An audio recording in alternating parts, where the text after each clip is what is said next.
Welcome to யாஷிகர். நிறைய பேர் வந்து கேட்டிருந்தாங்க, பவித்ரா வந்து அப்கமிங் ஏதாவது சீரியல் பண்ணுறாங்களா அப்படின்னு சொல்லிட்டு. என்னால் ரிப்ளை பண்ண முடியல எல்லா கமெண்ட்டுக்குமே.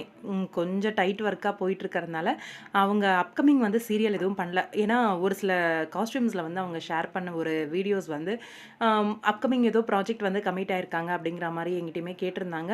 அதுலேயே அவங்க ஷேர் பண்ண அந்த வீடியோஸ்லேயே வந்து அப்டேட் கொடுத்துருந்தாங்க. மேபி பார்க்கலையா என்னன்னு தெரியல.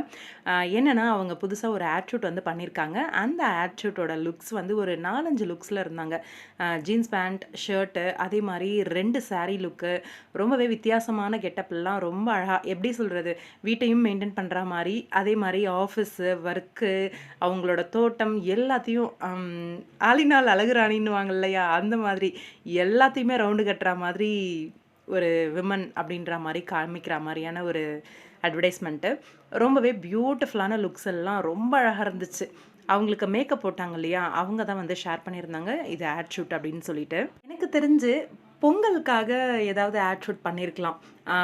ஏதாவது ஆயில், ஸ்வீட்ஸு அந்த மாதிரி அவங்களோட காஸ்டியூம் அது ரிலேட்டடாக ஏதாவது ஆட் ஷூட்டாக இருக்கும் அப்படின்னு நினைக்கிறேன். ஏன்னா டிஃப்ரெண்ட்டாக சூப்பரான லுக்ஸ் எல்லாம் அந்த போஸ்டெல்லாம் பார்க்கும்போது கண்டிப்பாக ஏதாவது ட்ரெஸ்ஸுக்கான ஆட் ஷூட்டாக கூட இருக்கலாம்.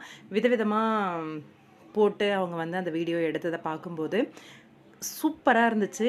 நம்ம பவி வந்து எந்த ஒரு ப்ராஜெக்ட்டும் இது வரைக்கும் கமிட் ஆகலை அப்படின்னு அவங்க கொடுத்த அப்டேட் வந்து கொஞ்சம் வருத்தமாக தான் இருக்குது. ஆனால் சீக்கிரமாகவே ஏதாவது ஒரு அப்டேட் வந்து கொடுப்பாங்க அப்படின்னு சொல்லி எதிர்பார்த்துட்ருக்கோம். ரொம்பவே சூப்பராக ஒரு கம்பேக், மாசான ஒரு கம்பேக் கொடுக்கணும் நம்ம பவித்ரா அப்படின்னு சொல்லிட்டு பூஜை பண்ணுற மாதிரியும் ஒரு சில அப்டேட்ஸ் எல்லாம் வந்திருந்தது. இந்த பாக்ஸ்குள்ளே பார்த்தீங்கன்னா தெரியும், பூஜை ரூமில் உட்காந்து பூஜை பண்ணுற மாதிரியான ஒரு அப்டேட்டு. 2 சூப்பர் ஹிட் சீரியல்ஸ் கொடுத்துருக்காங்க விஜய் டிவியில். இன்னும் ப்ராஜெக்ட் எதுவும் கமிட் ஆகலையா அப்படிங்கிற மாதிரி யோசனை வருது.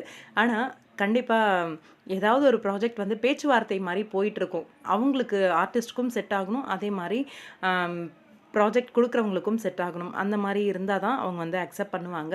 எனக்கு தெரிஞ்சு அந்த மாதிரி பேச்சுவார்த்தை போயிட்டுருக்கோம் அப்படின்னு தோணுது. சீக்கிரமாகவே ஒரு நல்ல நியூஸாக வந்து நம்ம பவி சொல்லுவாங்க அப்படின்னு சொல்லி எதிர்பார்த்துட்ருக்கேன். எனக்கு தெரிஞ்ச வரைக்கும் இந்த நியூ இயர்க்குள்ளவே ஏதாவது ஒரு நியூஸ் சொன்னாங்க அப்படின்னா ஃபேன்ஸ் எல்லாருமே ரொம்பவே ஹாப்பி ஆயிடுவாங்க. 2 வெற்றியில் எந்த வெற்றியாக இருந்தாலும் எங்களுக்கு ஹாப்பி தான்ப்பா பேரா வந்தா அப்படின்னு சொல்லி ஒரு பக்கம் என்னோட மைண்ட் வாய்ஸ். ரசிகர்கள் யாரை வேணாலும் கேட்பீங்க. இந்த வெற்றியாக கேட்குறவங்களும் இருப்பாங்க, அந்த வெற்றியை கேட்குறவங்களும் இருப்பாங்க. நம்ம கேட்குறோம், ஆனால் எந்த வெற்றியை கொடுப்பாங்க அப்படிங்கிறது தெரியலை. இல்லை புதுசாக ஏதாவது ஹீரோ கூட பேர் பண்ணி நடிக்கிறதா இருந்தாலும் நம்ம பவியை பொறுத்த வரைக்கும் அசத்திடுவாங்க. அதெல்லாம் டவுட்டே பட வேண்டாம். பாப்போம், வெயிட் பண்ணி நம்ம பவியோட நியூ ப்ராஜெக்ட் ஏதாவது அப்டேட் வருதான்னு சொல்லிட்டு உங்களோட கருத்து என்னன்னு சொல்லுங்கள்.